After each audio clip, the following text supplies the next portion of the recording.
steps you begin before you even start to plan your videos to think, who is this video for? Who's going to watch this video?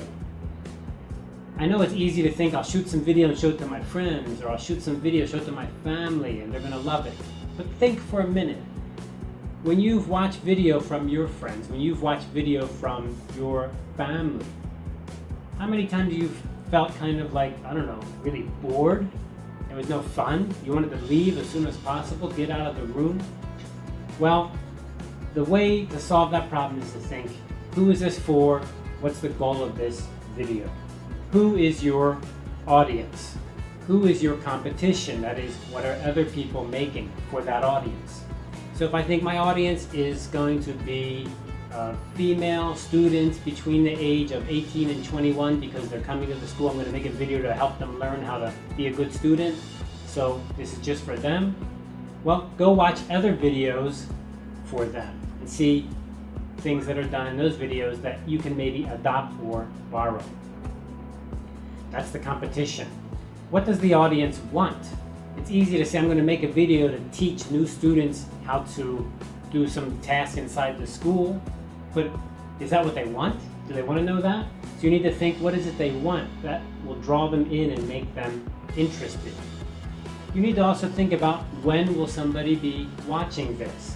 Are they going to watch it inside a room as part of a presentation? For example, if new students come to the school and I'm going to make an orientation video to teach female students how to use the dorm rooms and how to select their classes, or I'll make another video just for male students in the male dorm rooms. So this is a very special audience. Now, who's going to watch it? These new students are going to watch it, and maybe they have to watch it because they have to sit down in an orientation and watch.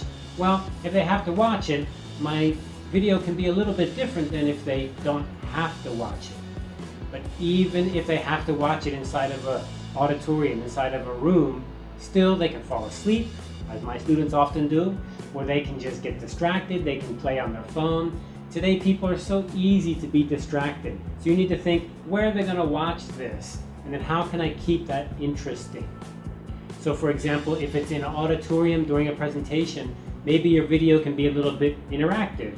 It has a bit of video and then it stops and then a person speaks to get people's attention again. And a little bit of music to get attention, something like that. And then the last question kind of is, why? Why are you going to use video rather than something else? Would it be easier maybe just to write some instructions down on a sheet of paper, make copies and give it to the new students? This is just an example, of course. It could be for anything. So is it easier to do it another way? Is it easier to take some photos, put it into a little booklet and show people step by step what to do? You know, I've had times where I give a lecture and I talk about a topic, and I think I spend like 3 hours talking about a topic in detail, and then one day later students come by and ask me, well, how do I do that? What is that you talked about? I forget.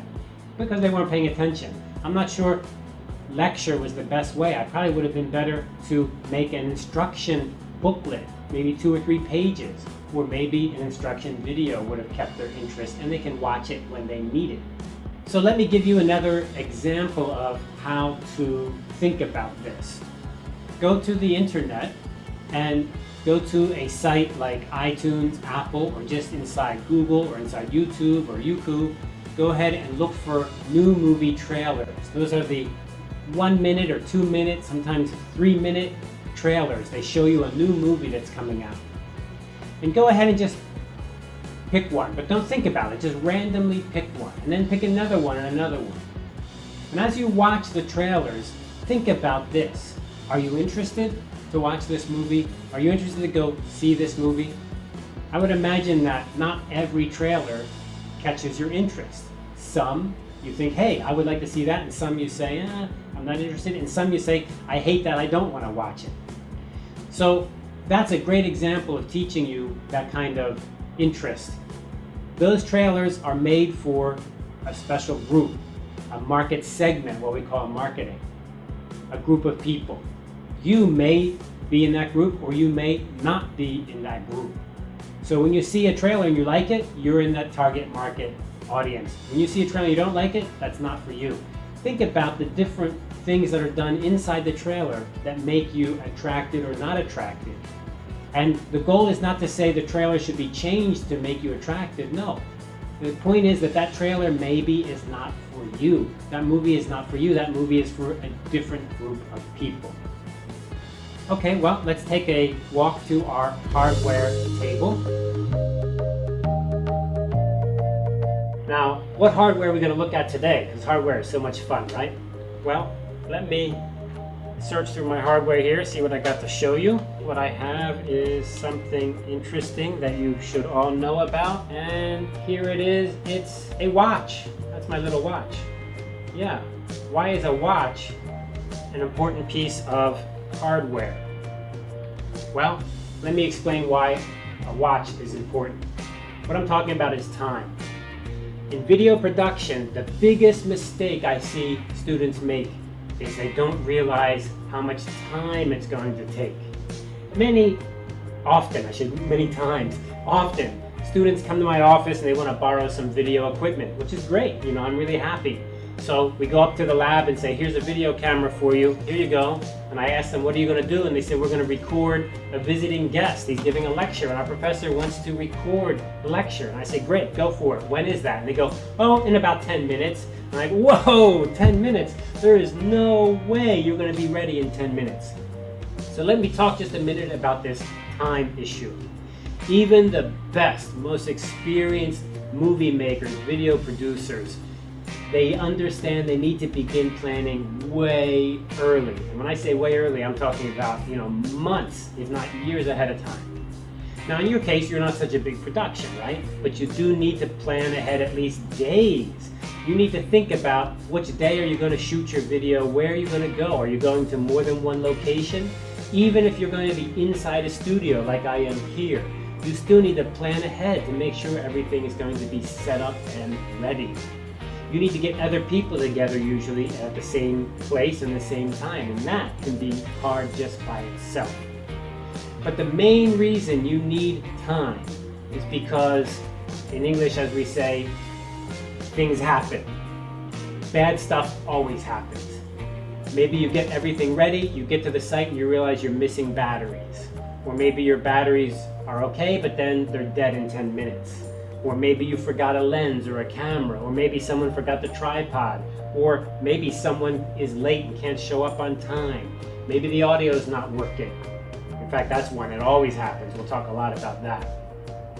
So when I say time, what I'm saying is two things. One, planning time.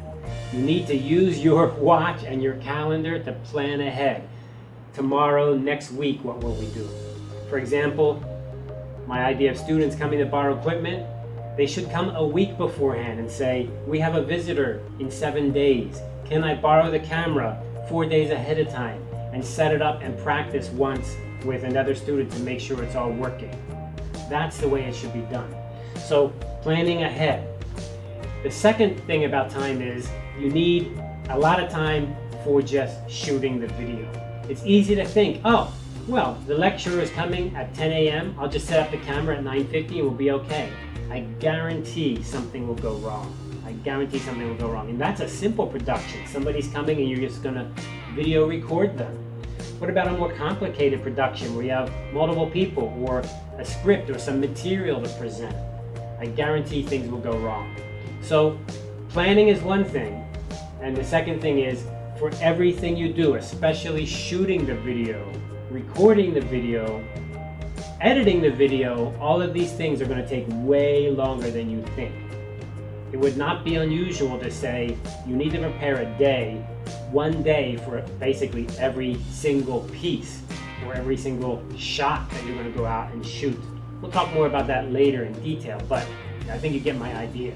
Even here, my production is fairly simple. I have a studio with lights and I have a couple cameras and I basically have an idea of what I'm going to say. But it takes days to get it ready and then always something happens, stuff happens. So the most important thing we get is time.